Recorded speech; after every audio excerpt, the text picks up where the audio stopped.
Hello and welcome along to a brand new episode of Writer's Routine. This week we're chatting to Kate Storey, who is back with a brand new novel. It's called The Memory Library, and it's a book-loving ex-English teacher's dream. A book about books and what makes them so powerful. We talk about why a change of genre means a change of name. Also how she finds pictures online to inspire her characters. And you can hear if working with an editor is really that helpful. I'm just really glad that they can see what I can't see, because editing your own work is so hard because it exists in its entirety, and the change, it's so much easier to edit somebody else's work. I'm still a member of a writing group that we started, back in 2016, and we can all see what's wrong with each other's work much more clearly than we can see what's wrong with ours. And whilst I enjoy writing the book, I know that editing is a different skill, and also editing for market is a different skill still. So if I want my books to be published, I have to trust my editors, and so far I can say that they've been absolutely spot on. It's all on the way in a brand new Writer's Routine.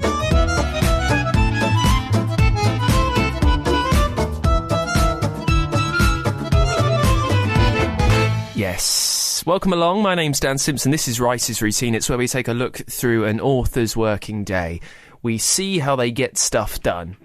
We see how they take ideas and they plan their life, their space, their day, their family, other jobs, everything to give them the best chance of putting words down on the page. And if you find any tips and advice along the way that really helps you do that, helps you plan your day, you can support the show over at patreon.com/writers routine. It really is the best way that I can carry on bringing you these chats as often as I can. This week we are chatting to Kate Storey. Kate has published 3 novels as Lisa Timoney, Her Daughter's Secret, Her Mother's Lies, and His Secret Wife. But a change of genre means a change of name. And as Kate Storey, she's writing uplifting book club novels. The new one is The Memory Library. It's all about Sally Harrison, who has been building a library for 43 years. And at a time, she's fallen out with her own child, Ella, who fled to Australia. In Ella's absence, Sally adds a new book to the library every year dedicated to her daughter. Her hopes of ever seeing Ella again are dwindling until disaster strikes and Ella is forced to return home. We talk about the outlining, how much does she know what she's doing, but while leaving space for her characters to take her in an unusual, unknown path, perhaps. Also, you can hear what she wants to change about how she works, how much she's learnt about what's best in the last few years. Also, how being a teacher has affected how she plans her full work day as a writer.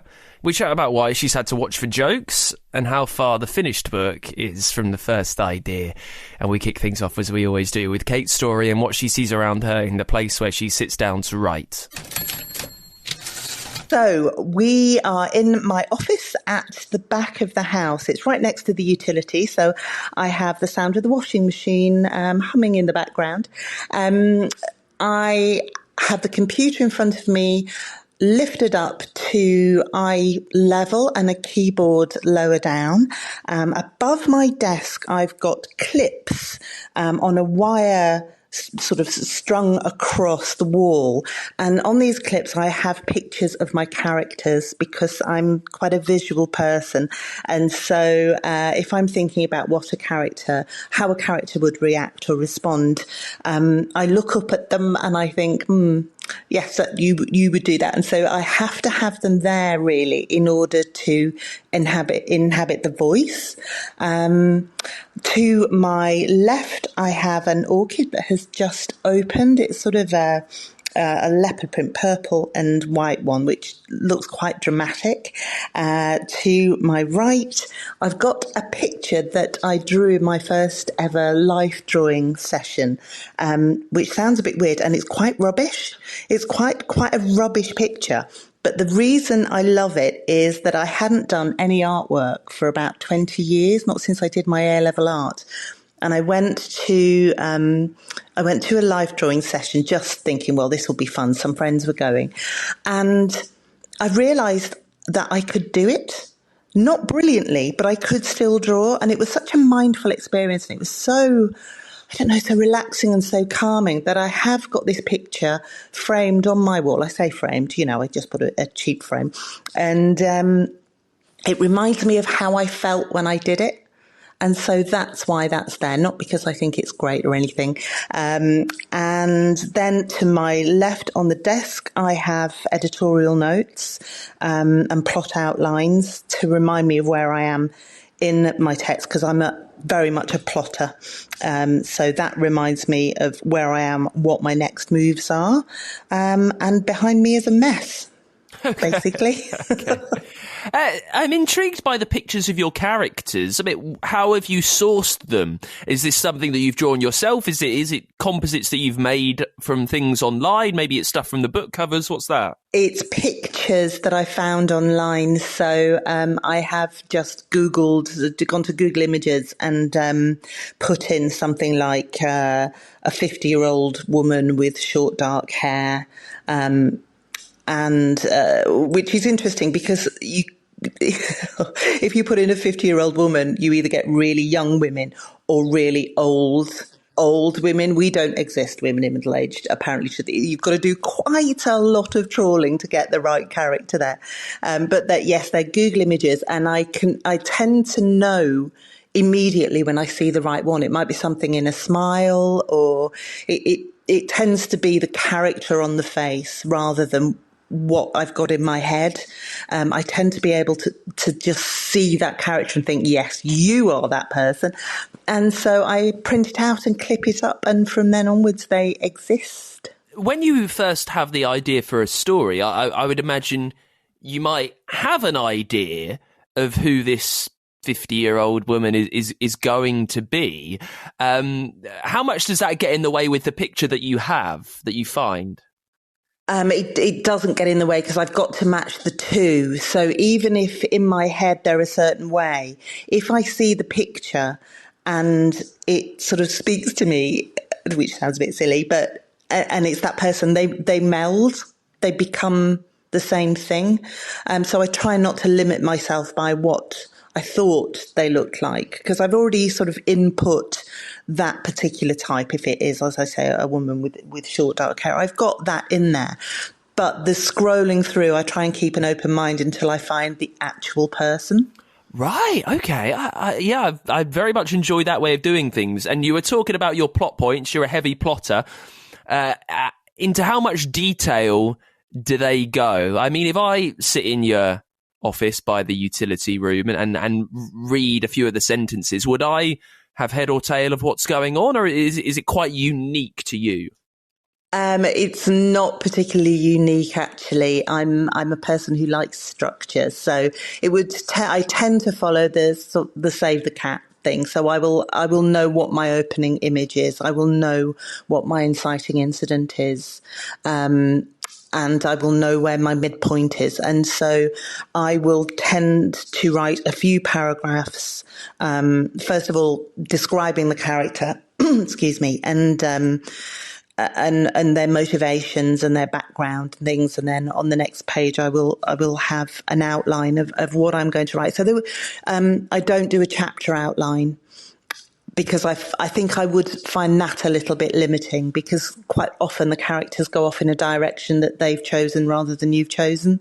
And I do quite like that. I still like the element of creativity rather than really, really tight structure, but I will know what direction the plot is going in, and it would make sense.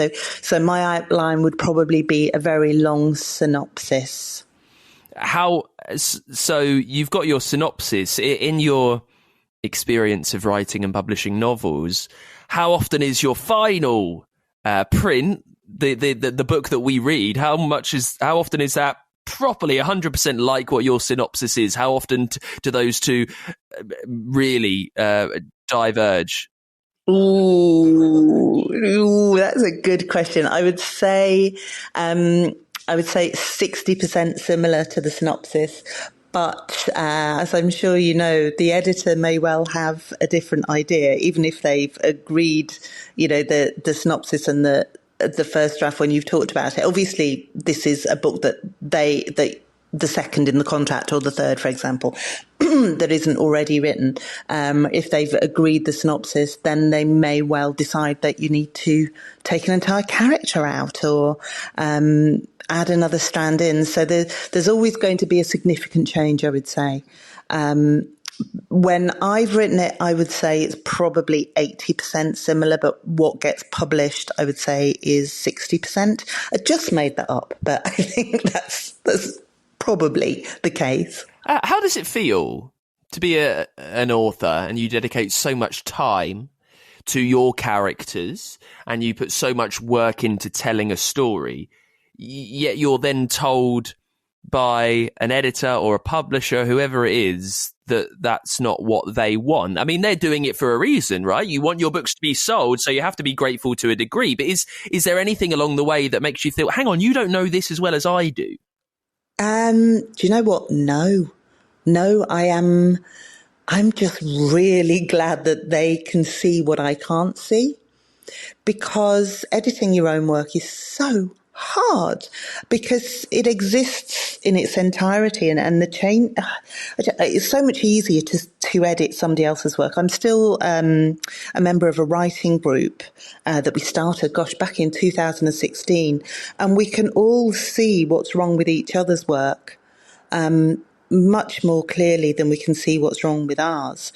And whilst I enjoy writing the book, I know that editing is a different skill, and also editing for market is a different skill still. So if I want my books to be published, I have to trust my editors. And so far I can say that they've been absolutely spot on. And I'm just grateful for it. I mean, I'm not going to pretend I don't have a little cry the day structural edits come through. I mean, I'm only human.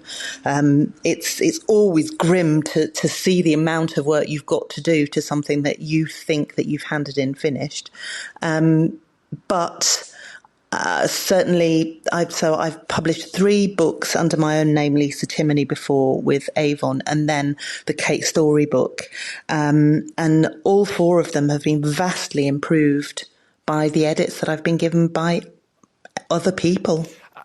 I would imagine that when the edits come through from other people, they might have reasoning of why they want these changes. You as an author, do you learn from that? You mentioned it's hard to edit your own stuff. Is there a part of you that takes away while you're changing what you're changing and hoping you can improve for the future? Absolutely. Yes, that would be the dream, to be able to hand in the perfectly clean piece of work to start with. Even the little things like you think that you've shown the way somebody's feeling, but really you've told the reader. Just little tiny things like that, where you could just, add in a line of dialogue and the whole thing has changed. And so I know that I was guilty of that in my earlier books. So now I'm looking out for that. The bigger stuff I don't think you can necessarily see as clearly, because in your head it all makes sense. But yeah, I hope that I learn something new with every edit. Is there anything, and this is an interesting one because it's hard to be, it's hard to be critical of yourself when you're when you want to sell books, right? But is there anything you've noticed from your writing and from what gets edited that you would like to change about what you do? Like consistently? Yeah, I think that I like my characters more than a reader would in the initial draft, because in the memory library, for example, Ella is quite unpleasant to start with. She's quite closed off and shut down, and she's a little bit judgmental. If I was queen of the world, she always thinks. But because I know her journey and I know her background and I know where she's going to end up at the end of the book, I can write sort of with impunity. She can be unpleasant, but I need to, something that I forget is that the reader doesn't know where she's heading. And so if they find her unlikable to start with, even though I know she's got this background that makes her the way she is, they don't know that. And if they don't like her, what's their incentive to keep reading? And so that is definitely a fault that I think I have repeated, because I've had people say, that character's a little bit annoying. And I think, oh, really? I really like her. So that is something that I try and keep in mind. But because they exist in my head, like really exist, which is really weird. Again, because I said I'm a visual person, and I used to be a drama teacher. And so when I'm writing, I'm directing the characters in a scene. So I see it all happening in a very filmic way. So I write what I'm seeing, which probably makes me sound very strange. And so when I say they exist, they're 3D, they're speaking. And so I have more sympathy for them because they're fully formed people in my head. So yes, that is something that I could definitely improve on. Not quite sure how though.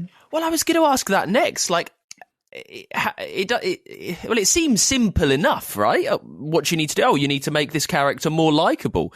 But it's short of getting them to pat a dog. I wonder how you can do that immediately. Like, what do you change to really quickly make a reader like a character? Because that's such a tough concept to get your head around. Yes, yeah, absolutely. And that's where my editor came in. She would just point out bits where, why doesn't she give her mum a squeeze here, even if it's a brief one?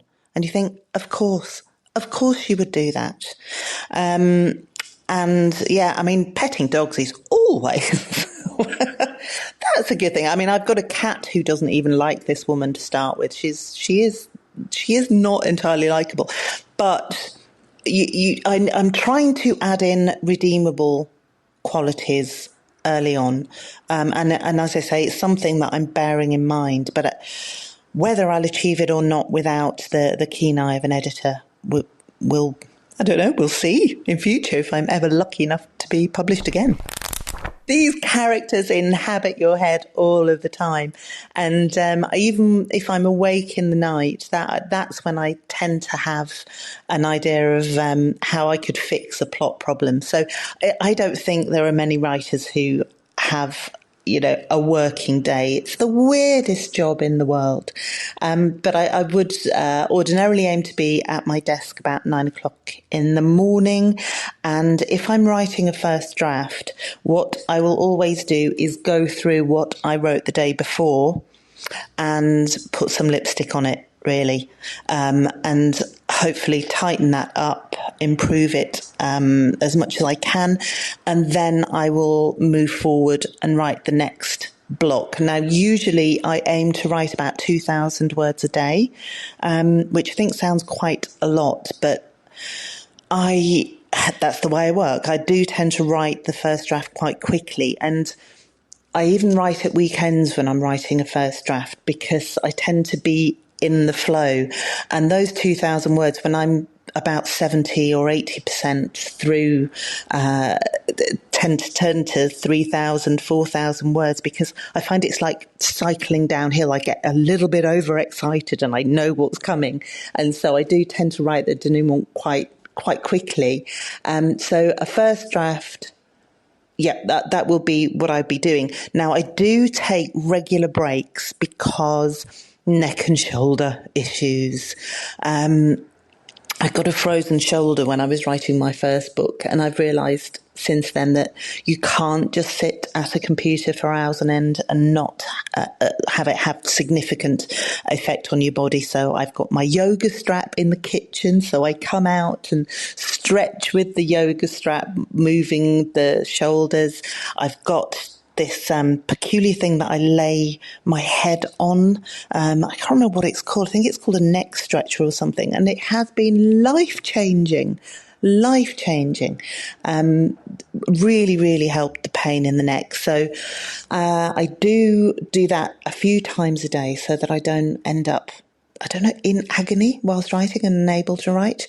And then I obviously come in and out for cups of tea, but it is quite a solitary thing, sitting in the office, typing away. What time do you tend to finish? Oh, that very much depends on what's going on. I can quite often do a full day, but I love to be flexible about it. If one of my friends wants to go for a walk, we're very lucky. We've got a lot of woodland around. And so I will sometimes go for a long walk in the afternoon. My children are older now, and so I don't have to do the school run or anything. So it very much depends on how I'm feeling on that day, which makes it sound very fortunate. I am very fortunate that my day can be as long or short as I please. My husband works from home, so sometimes we will just pop out for a walk or across the road to one of the restaurants. Living the dream. Long may it continue. Well, it is weird though, isn't it? How you do have the leisure to do whatever you like, really, right? When you want, whenever you want. And it's the same with most writers I chat to. We start at 9 o'clock. Normally you try and carry on till 5 unless things gets in the way. It's just really interesting that you've got this freedom, yet you're sticking to the work that you did 9 to 5 before you had the liberty to write full time. Yes, I wonder whether I'm sort of so structured. I was a teacher for a long time, and your days are chopped up into very structured, there is a lunchtime and there is, so I think I carried on like that. I'm quite fortunate that I don't procrastinate as much as a lot of people. My family are all creatives and they do struggle with procrastination. And, I think I was going to say I don't allow it, but that's ridiculous because you don't have the choice whether to allow it or not. You either are that way or you're not that way. But I'm very fortunate that I can be very focused in what I'm doing and I can make myself sit down and I can self-start because I know that is a real problem for a lot of people. And I feel very fortunate in that. It could be that I'm partly driven by fear. It takes a long time to get published for the majority of people. And so I want to continue in this game for as long as I can. And in order to do that, I need to come up with the goods. And so that's what I'm going to try and do. So that's my mindset when I'm sitting down to work. I will produce the best work I can in the quickest time I can and hope to stay on this mad merry-go-round that I've been on for the last few years. We get quite niche and nerdy in the show. People are very interested in what you write on. We're talking softwares and we're even talking fonts. What's your font opinions, Kate? Oh, well, I'm a Times New Roman kind of gal, and Scrivener is my first draft go-to so that I can move things around. I very rarely only ever write one timeline. I always think that there always appears to be something in the past that needs to be added in now and again. And I like the corkboard, being able to shift that around. I'm not particularly technically able, but I can work that software as well as I need to. And then when the first draft, when I think it's complete, I will edit it scene by scene in that initially, and then I'll move to Word and go from there. Another thing that people are very interested in is, I guess, your path to publication. You've mentioned a few times it's incredibly tough to get your books out there. Now, you were a teacher, as you said, a drama and I think a bit of English in there before. So when did the thoughts come to you that you would like this other career as a writer? And then how did you know how to make that happen? Just try and run through that process. Yeah, so bizarrely, when I was an English teacher, having studied English, I thought I might be able to write a book. Oh my God, I was wrong. There's a huge gaping gap between studying literature and being able to write a book. And I didn't realise that, which is why I started off trying to write books and was terrible at it. Absolutely terrible. And so what I did then was I thought I'd better learn the craft. And if I'd started to do that first, I would have saved myself a couple of years. So that would be my advice to anybody. starting out in the business. Learn the craft, read the books, go on the courses. And so I decided, it hadn't occurred to me for many years to actually write a book. I'd always admired authors and loved reading. And I still think I'm a reader first and a writer second. I still read a lot. I tend to listen to Audible actually more than I read now, just because of time restrictions. But when my children were small, it did occur to me that I needed to do something to keep my brain busy, because I sold my drama school at that stage. And so, yes, that's when I started writing. It wasn't until I think about 2016 when I joined my writers group that I learned a lot more about the craft, learned how to write, learned more about structure, learned about show not tell, and started mixing with more writers, found my tribe. And that's when things moved from I quite like creative writing to I would really like to be a published author. But it was a long process.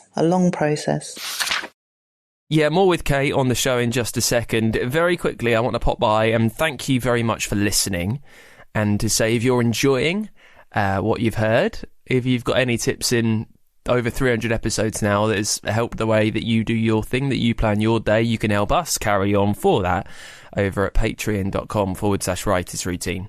I mentioned at the start, it's the best way to help me keep doing this, and it really is. Your generous pledges help me carve out the time to do the research, to email the authors that you want, to chat, interview, to edit, to do everything. And if you would like this to carry on, then Patreon is the best thing that you can do. But for that, you don't just get these episodes. You get bonus content, there is merch, and there is even a way for your book to sponsor this show. If you find yourself with a few dollars every month that you can send my way, I would really appreciate it. Every single penny, every cent goes an extraordinarily long way. I know times are tight, so I really, really, really value anything that you can fire over to me. Just helps me carry on and bring you these chats as often as I can. To make that happen, become a backer on our Patreon page at patreon.com/writers routine. Let's get back to it with Kate Storey. Kate is also Lisa Timoney. And in this bit, we chat about the change of name coming from a change of genre. Also, how far the finished book is from the first idea, how much she outlines and changes along the way. And after 4 published books, under 2 names, we hear what she's actually learned about writing. I think I started off writing in a fairly flowery way. I didn't have a clue how hard it was to make something seem simple. I didn't have a clue about taking the author's voice out of it and making sure that the reader is experiencing it for themselves. So that, to some extent, is the showing a scene rather than telling a reader. I didn't know that the reader wants to do the work, that the reader don't, let them work it out from the facial expressions, from the feeling. Don't tell them how the character is feeling, because they can work that out for themselves. I didn't understand that a midpoint was a significant change. I went and saw Tim Lott, I think it was Tim Lott, doing a Guardian masterclass, I think, many, many years ago. And that's the first time I really understood why we structure stories the way we do, and why we understand stories in the way we do. Now, initially, he talked about when, for example, 5-act plays, I think it would be the Jacobean times, and they were in 5 acts because the candles would burn down in that time, and so they needed to replace the candles. And then the 3-act structure came when the technology improved and the candles could burn for longer. I mean, that's bonkers, isn't it? But when you think about how long we have been listening to stories or reading stories, and how early we start, you begin to understand that the brain wants this structure. Unless, of course, it's literary fiction and it's done in a different way. I'm talking about commercial fiction, which is what I write. So we want this change in the middle. We want to know what the character needs, but for them to think they want something different. And so all of these things were revelations to me. I learned it wasn't just pretty words on a page.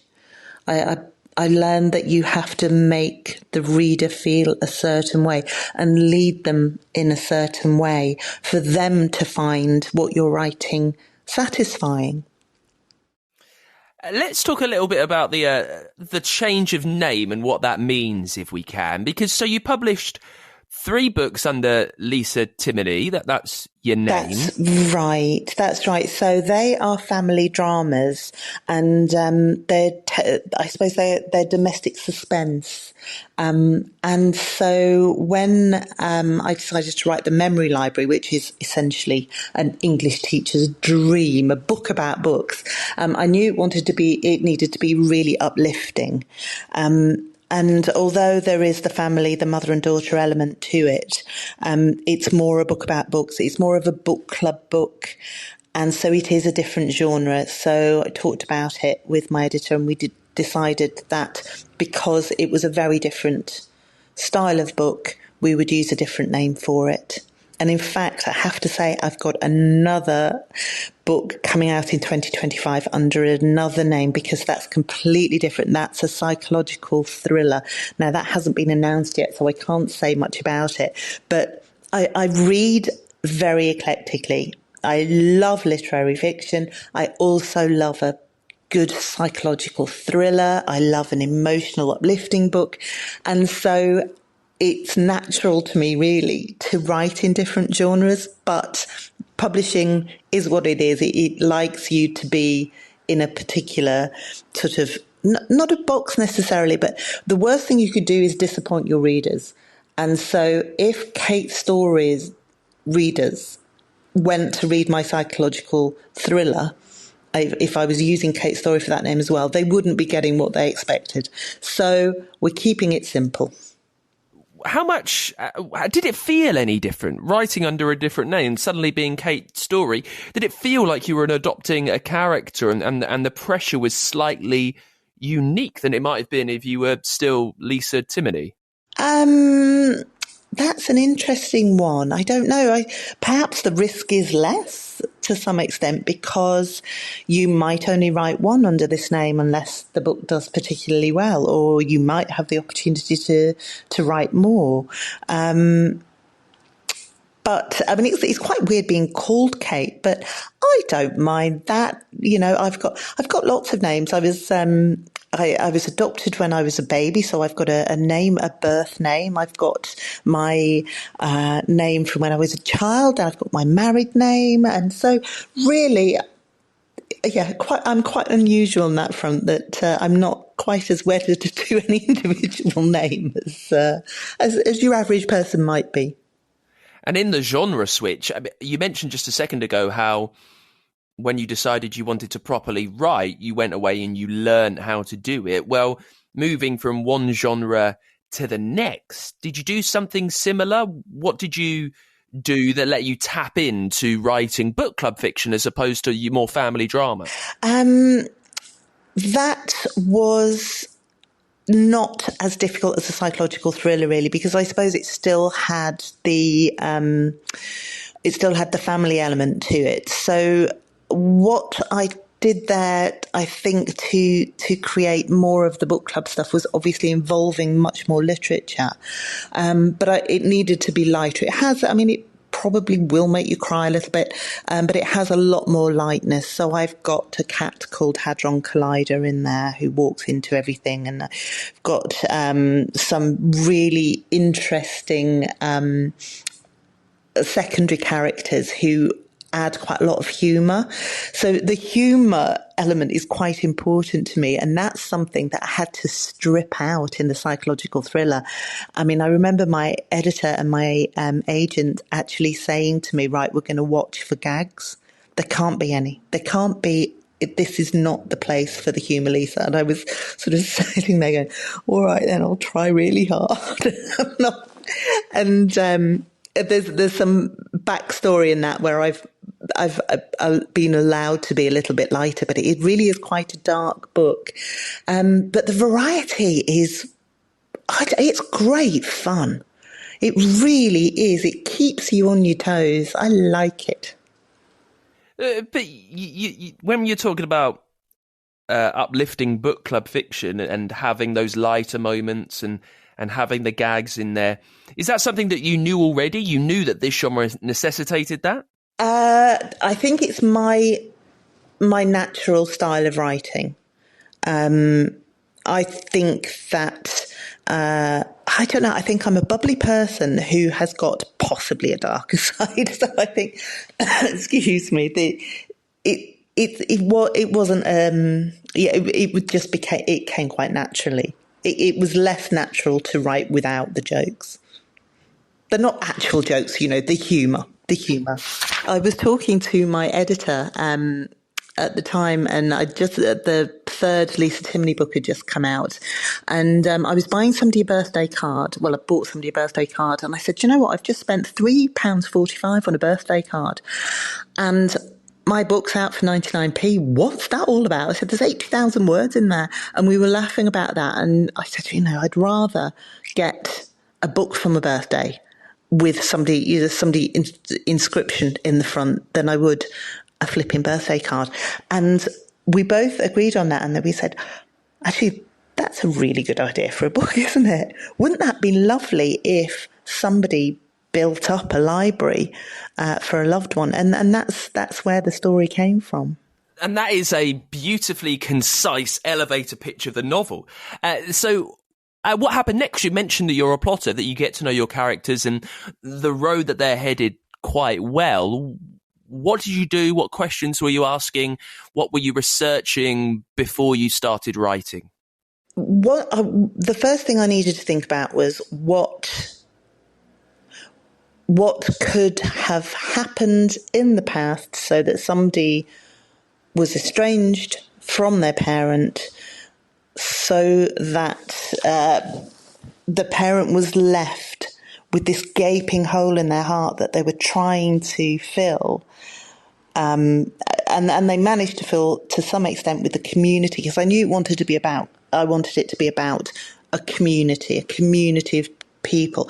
And I also wanted it to be about learning about your parents through seeing them through other people's eyes. And so then when you know what you want to say in the book, you've sort of got to think, right, how can I make this happen? And so it was sort of step by step. Well, if this happens and then this happens and this happens, that leads to that. So the mother had to have an accident to bring the daughter back. Well, what accident would stop her from being able to do things for herself? So we had to initially we broke one arm, then decided that wasn't enough because she'd still be able to. So there's building blocks then. If you know what you're going to say and how you want to say it, you've got to then build the blocks of the plot. And so there are things that are plausible, things that are implausible.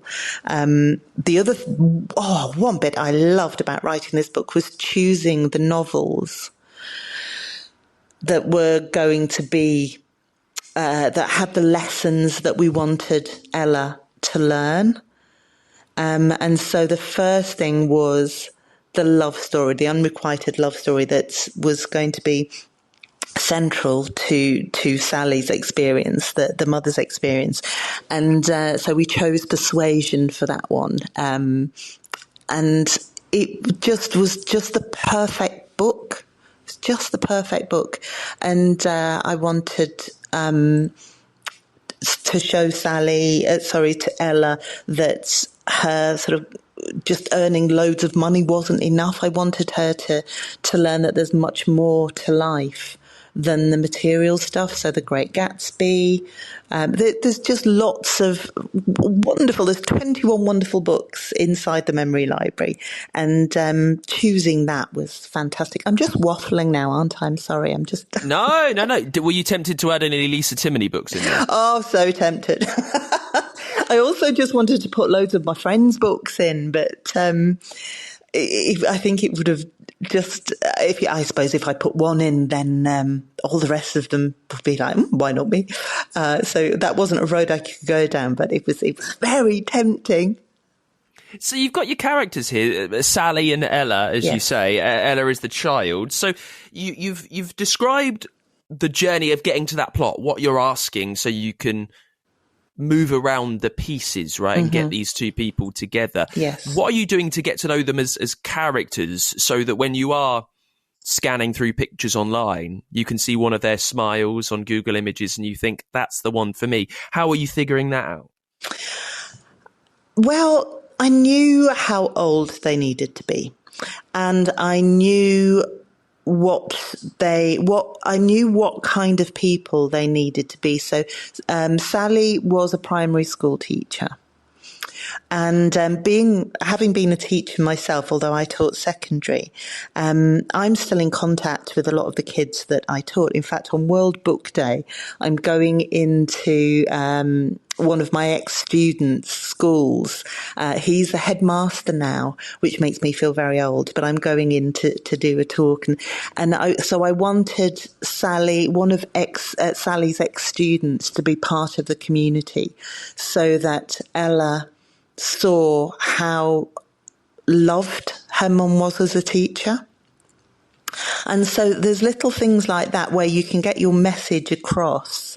But again, it's building these small characters. So, and I knew that I wanted Ella to have followed her father into his profession, because she loved her dad and she sort of hero worshipped him.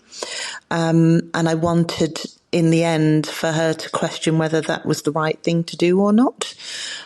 So things like that were part of the building blocks behind the characters. And then the books that they read, the books that Sally loved, it all sort of comes together, and it just becomes flesh. It becomes real. Once you've made that decision, it feels a little bit like it couldn't be any other way. Does that make sense? Yeah, it does, actually. It makes perfect sense. And with the words on the page, I mean, we discussed moving genre. How much did you need to think about the different styles, not necessarily lightness or humour, but very simply the way sentences and chapters are structured? Does that come into it? To some extent, but since it's still commercial fiction, you know that you've got to end your chapters in a way that is drawing the reader through to the next chapter. You know that because it's uplifting, that there's going to be this big event at the end that draws it all together. And so I think the pattern is the same. But the feelings are perhaps different. You might be writing with more lightness, but it still has to have the drama that pulls the reader through. And we discussed that roadmap that you've got, really, of knowing where it begins and hopefully where it ends. When you typed at the end on the memory library, how close was that to the original idea that you had all those months ago about sending books as birthday cards? Yeah, not so far, actually. Not so far. I felt it. At the end of it, I thought, yeah, that is the book that I wanted to write. I was pleased, actually. I really enjoyed writing it. It came out quite quickly after the planning stages, when I knew what I wanted and my editor had okayed it. It did happen quite fast after that. I think, again, it is the English teacher's dream to write a book about books. And, when you're sort of including a passage that relates to a book that you read years ago and absolutely loved, and you can, you can recall the feelings that you had at the end of reading that book, and then you're trying to put those on the page. It's not so hard, because they're close to the surface. I mean, again, I don't know if it's the drama teacher thing. You're always looking for something that you felt back then, and then trying to put it into words on the page. And I feel like it came quite easily because I love the books and I loved these characters, as I said. So, I just loved it. I really enjoyed writing this book. And that is it for Kate Storey, Lisa Timoney this week on the podcast. That new novel is The Memory Library, and you can get a copy right now. Next week we are back with a brand new author on the show. In the meantime, you can support us, go behind the scenes a bit too at patreon.com/writersroutine, get some merch while you are there.